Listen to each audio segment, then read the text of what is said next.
Welcome to episode 9 of Dungeon Crawl Talk Soup.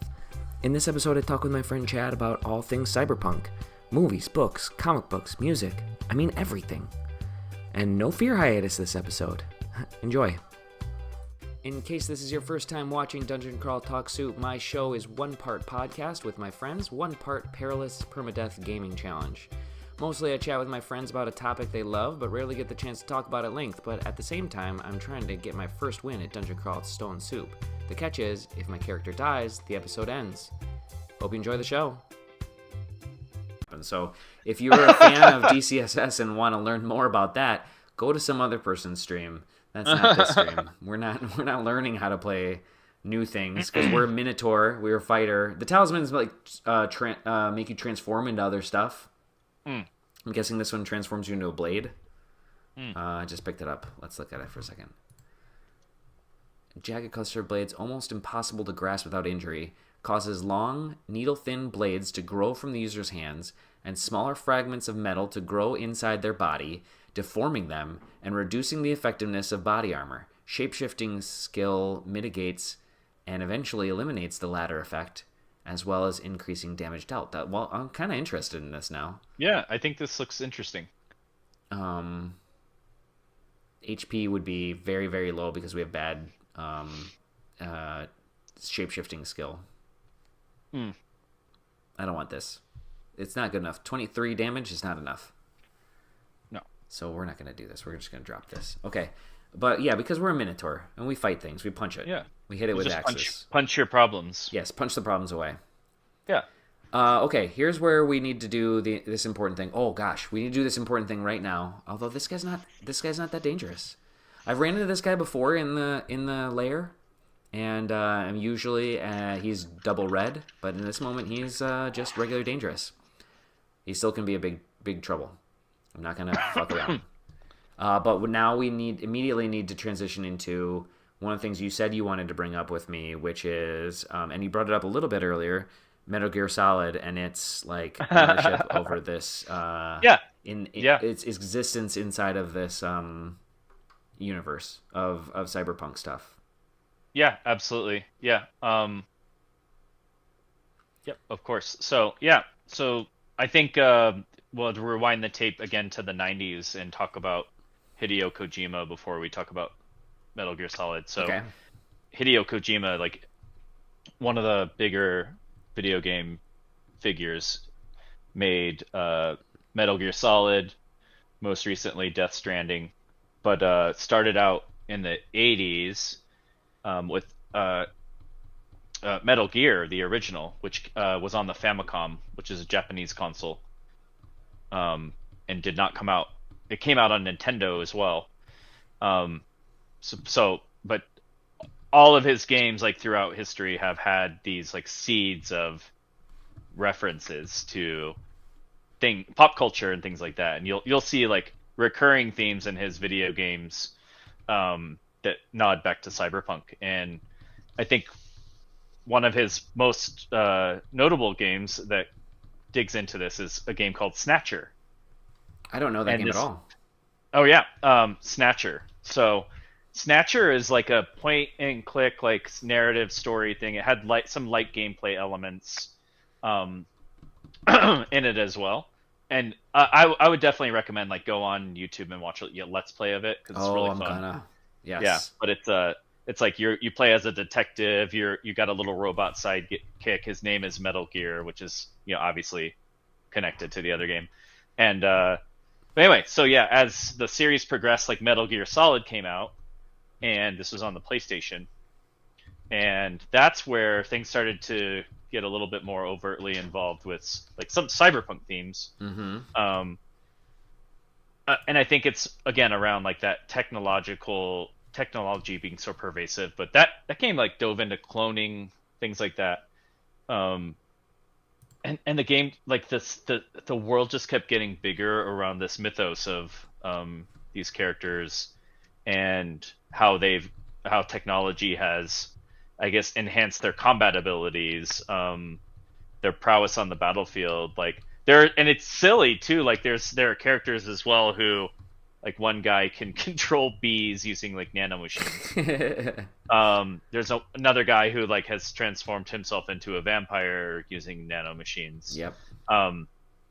But there's also this underlying pervasive theme that the government is controlling things, that you may not be in charge of your own agency, those types of things, and whose allegiance do you have, those types of things. And then as the game series progresses more and more, they're just like wacky technological things that they keep incorporating, to the point where they released the game Metal Gear Rising: Revengeance, and the entire game is just the character from the second stealth game.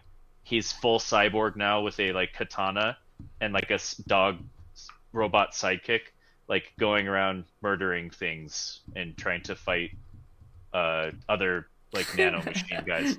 And it's That's just so wild. over so it's like, yeah, it's just like a touchstone for me and one of my favorite games to. Well, how much is the play. creator involved in every single thing? Yeah, he's like and I think that's one thing to note too. Hideo Kojima, going back to the director, I mean, he like sees himself as basically like a movie director, right? Yeah. And if you go back and like review his games, it's totally right. Absolutely. Like totally. But one thing that like he's regarded as sometimes going a little bit off the rails with his storytelling. Yes, I agree. So while he is a very like regarded, he also needs editing. And so so like Death Stranding, to me, like the most recent game he came out with, was arguably one of the most dystopian like environments you could think of. It was oddly reminiscent of like the COVID situation. In that game, everyone lives in a bunker because these crazy ghosts roam the surface of the planet. Yep. And there are people who go and deliver packages to the people and help them connect their internet and shit so that they can communicate with each other. And it's like, but the plot and actual story, like around what was happening, like the ghosts coming out of the ground and like these other alternate dimensions and shit, like the shit went off the rails on the storyline. right. And so like I like Norman Reedus was the main actor in Yeah. it, and I really like him. And I knew what the game was going to be about, and I kind of loved that. And it ended up being really good. But the gameplay was good. The story was out of this world, crazy. I think that he should not. I hear that all the time from folks that he should rein it in and just keep it from losing. And I just don't think it would be the same. I don't think it would mean as much to the people that are in love with this if it didn't have that element of surprise and insanity of just like, I mean, insanity is truly the best word of it, of like it doesn't fit anything and it's totally crazy. And fourth wall breaking too is also really relevant inside of MGS, right? Oh yeah. I mean I like Death Stranding. I thought it was like a masterpiece, but some people, like the common prevailing opinion, was that the story was wild. But there's a second one coming out, so clearly they made plenty of money. It was very successful. I'm gonna play it. I really liked it. I still haven't played that. I think I'm gonna end up watching a Let's Play instead. It's on my list. I keep avoiding watching a Let's Play because I want to play it through. But I just now with Starfield and a few other things, I just have a long list of things to do. And by the way, the pretty much only gaming I do is try to beat this game at this point. So until I beat there's very little else on the list. I will tell you, this is going to sound really bizarre, but my emotional attachment to the stupid baby in a jar on his chest was unreasonable. And there's a story beat where I fucking bawled. Yeah. And I won't say anything more, but like the game is like, if you watch a Let's Play, I'm just worried you might not have that experience. Okay.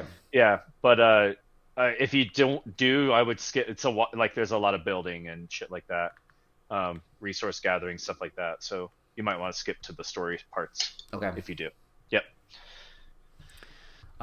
What other things are we missing? Any other genre within the genre? Any medium that is? Well, there's one One last thing that I will say we did not mention that it would be weird if we didn't is Akira.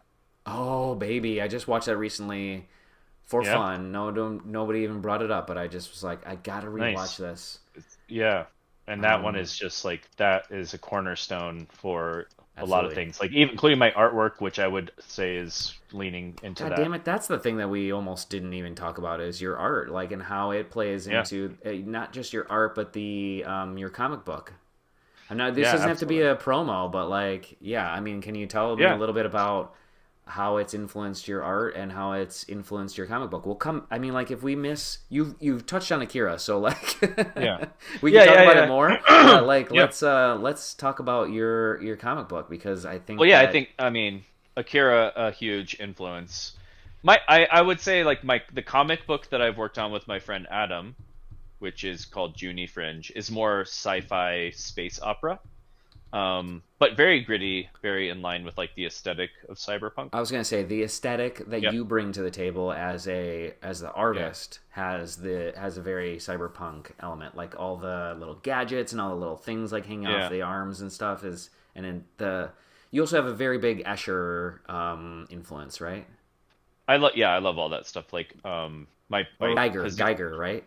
Geiger, yeah. Geiger, Well, excuse me, that's yeah, what I like meant. I like H.R. Geiger as well. Another big one is Mobius, who's like a very, Mobius, right. yep, yep, very famous like French artist who um worked like was one of the founding people who created the aesthetic of what would later become cyberpunk, like the look and feel of it. Yep. There was a story he did with Dan O'Bannon in a magazine, a French magazine, Metal Hurlant. And that, like, a lot of the artwork out of that story was used in subsequent screenplay, like, or sorry, for concept art for movies that came out right after that. Oh my So, God, really? I don't know yeah. anything. Yeah, you gave me so I many don't know openings of. anything. No, you just gave me so many openings of things I need to like start to learn about. Dan O'Bannon and Yeah, all these things. I don't know. yeah, yeah. I don't know that. Mo I don't know any yeah. of this. I need to spend some time with Mobius. Mobius is dope. Yeah, and a huge influence for me. And but like the things that I've been doing for, I'm working on an art book that's coming out next year. It is going to be like a narrative driven cyberpunk like fever dream. So, Yeah, it's so lovely. um, That's awesome. yeah. So I've been diving deeper into that like neon color scheme, hyper detail, Oh, I want to mirror. see some neon stuff Yeah, out of your art. yeah. If you Ooh. well, here's the plug. Here comes the plug. Are you Okay, ready? plug. Yeah, ready. Go to chromerat.com and you will see, yeah, and click on the gallery and you can look at some examples of my work, Oh, nice. Good. Okay, there we my go. Good. more recent work. And you ready for this? Yes. If you click on shop Oh, and this is a you, real. This is yeah, no, get ready, buddy. this Get is the ready. real plug. This is the real If you plug. want to pick up the Junie Fringe first issue, you can do that. We also have the second issue coming out. It's literally being printed right now. It's at the printer being printed. We'll There's have that literally on a the printer site. spitting out paper Yeah, right this second yeah. of the second I have issue. I have prints. I have a hoodie, a few shirts, and some stickers as well. If anybody wants to check out my art or buy some stuff too. I enjoy it. I really enjoy your art. I've told you Thanks. this before, and thus you can know that it's true because I'm saying it again and recording it for the people. But you just don't. You're very unique. The art is Mm, very individual. thank you. And like there's plenty of dudes at the comic convention that are doing stuff that's like it looks like Jim Lee or whatever.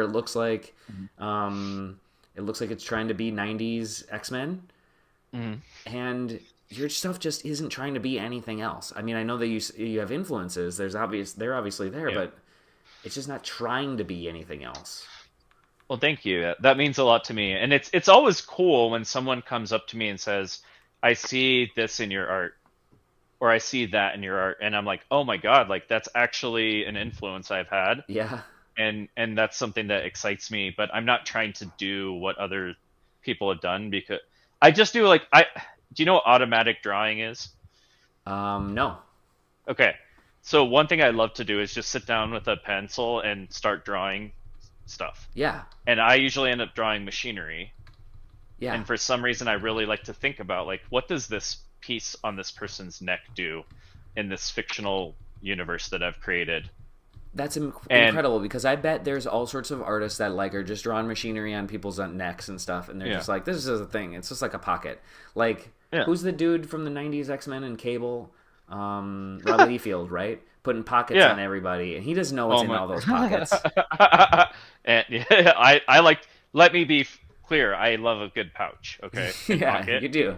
And I can't draw feet either. So Rob, Rob, no problem. if you ever listen to this, that's okay. It's okay. Um, We I all loved have his our like, problems with feet. yeah, I loved his exaggerated proportions and just bullshit. Like I Same. love the way, I like love it's that just shit. so ridiculous. It's So awesome. ridiculous. So no hate. But I come from that. We come from that era, right? Exactly, yeah. But for my stuff, yeah. I mean, like I like to experiment, and I'm always trying to push myself to do just a little bit better. And yeah, I mean, I don't So know. you're I just sitting love there this shit. thinking Like about, I draw, like, when you I'm put drawing like I want to draw this for myself. Like I just drew a picture. I'll send it to you after for the podcast as well, of this like cyberpunk fugitive jumping out a window. Oh my god! So guess what, everybody? We're gonna have exclusive art. Yeah, and I'll let you. Yeah, you can post it up. That's awesome. That's incredible. But when you like, going back to the point is like, when you draw a tube coming out of something, you actually take the time to think about what that's gonna be. I do, but then again, like I don't. There's no continuity, so if you go to the that's next fine. page, No, fair. yeah, everything will morph. But I think that's okay. Like I think it's it's not okay. it's not the consistency that matters. It's the idea of like machines in motion. Yeah. And also, that's a really good excuse to not have to draw consistently. I mean, draw consistency. I don't want to, because like drawing the machinery, the bits and bobs and things is what relaxes me. Yes. And really, it's me trying to sort out all of the crazy things going through my head all the time and make sense of them. It kind of helps me unwind and unravel. Okay, so another topic that I absolutely wanted to cover inside of Cyberpunk, and we are absolutely out of time. I don't like these to go much more than 2 hours, but we'll cut some. No worries. Is the representation and diversity within the genre, within the characters, and what your... I know that you don't think of Junie Fringe as being cyberpunk, but your art does such a great job of representing. We saw multiple people come to your booth, you know, just saying that this speaks to me, you know, in a very diverse way. Like, people just feeling like they were outside of the... They were just interested in those, like, you know, like I said, Jim Lee style art, and they saw your art and felt included all of a sudden. And that exists within the genre as a whole. And that also spoke to you as a teenager, too. I'm putting words in your mouth, but... No, you're right. There's a better way to ask that question that a real host would do, but... Speak on this. Yeah. I understand what you mean. Yeah, there's something intrinsic in what I do or what I'm drawing that resonates with people who are used to being on the outside or on the fringe. And the genre has that as well. Yeah. And I think there's something appealing about looking at something that's not traditionally in the male gaze, that is still in the style of something that is colorful, playful, yet tells a story and has a lot of movement and action and storytelling within it inherently. And that's what I'm going for, I suppose, because I like to look at that stuff. I like details, man. I like one really good artist I like is Jeff Darrow, who did a really cool cyberpunk story that was written by Frank Miller called Hard Boiled. I've heard it. I've heard of it. Yeah, and if you read that short story, it's like this detective is a cyborg, and he just progressively throughout, he's fighting every page, getting pieces blown off of him, until at the end he's like just an exoskeleton. And it's like, god damn, there's like soda cans and like coins and pieces of paper and things. There's shit everywhere, and I'm like, this is amazing, because I can just look at one picture and I can see so many things in it, and that's what I like to look at. So that's what I draw. Yeah. That's awesome. The do you think that the overall genre has good diversity and representation? I think that Neuromancer specifically felt that way to me. I think always, yeah. I think it always has, yeah. And I think it's cool, like Neuromancer especially. There was a whole undercurrent of like Voodoo culture and Jamaican culture that the Jamaican culture thing stood so out to cool. me. Yeah, so cool. Yeah. the way that he tied that in, and I think it is like it has to, because our bodies are at the center of this, right? In control over that. And I think also, like, if you think about upgrading your body and you want to be whatever you want, like, of course that's appealing to people, and of course that resonates with the like things like trans community who want control over that destiny, or like what their identity is. Absolutely. And the ability in that future is that you can be whatever you want to be, and your outside doesn't have to be what it is now. And I think that's really cool, because it's a good message around, like, you can be whoever you want to be, but on the inside, I think it's more important than on the outside. But you can be whoever you want to be. I think that's a good message. I think so but too. I think in the cyberpunk world, it's a little bit has a bit of a negative connotation. What do you mean there? That it's like I think it's taking like this commoditization of bodies to the nth degree. Right. Yeah. So where identity may not exist anymore. Right. But then they also have the like transmogrification stuff of like that it's totally like passe for you to have changed out your arm or your eye or whatever for whatever reason. Well, yeah, I think it calls into question like what is a self anymore if totally. It's not a physical body. Yeah, and that's kind of interesting to think about, and some people desire that, I suppose. Like, right. Yeah, I think that plays a big factor in Neuromancer for sure. Oh yeah, for sure.